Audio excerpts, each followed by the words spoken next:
Hein? Singapour et Vietnam. Là-bas, même les noms, quand tu es noir, tu es une star. Tout le monde vient faire des photos avec toi. J'ai dit, ah, c'est quel pays où il n'y a pas les noirs? Vraiment, il n'y a vraiment pas les noirs.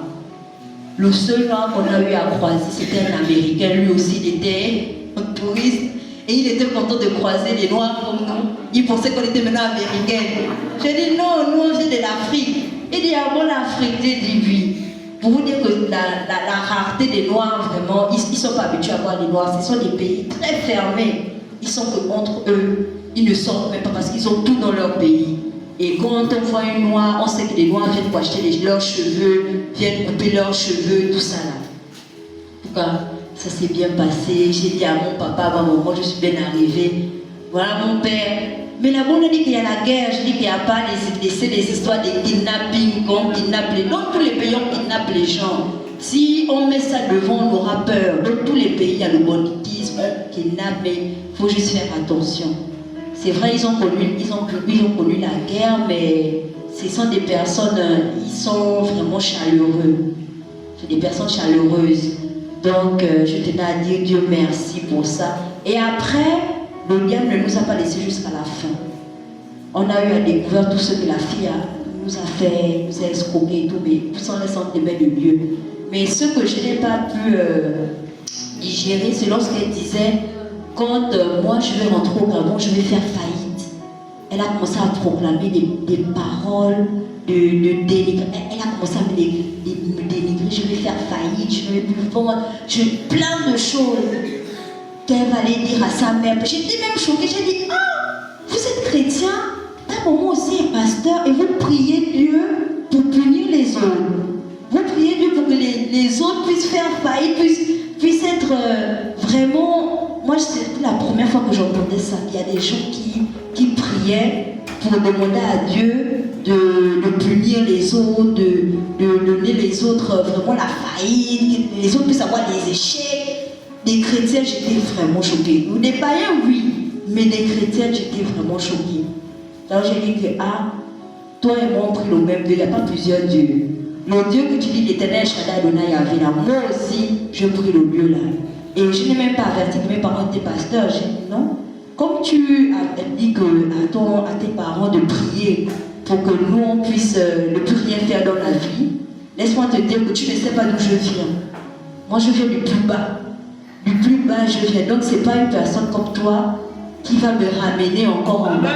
On prie le même Dieu. Et si j'ai eu à te faire du mal, que tes prières puissent être exaucées. Mais je sais que le Dieu qu'on prie là, c'est un Dieu pas injuste.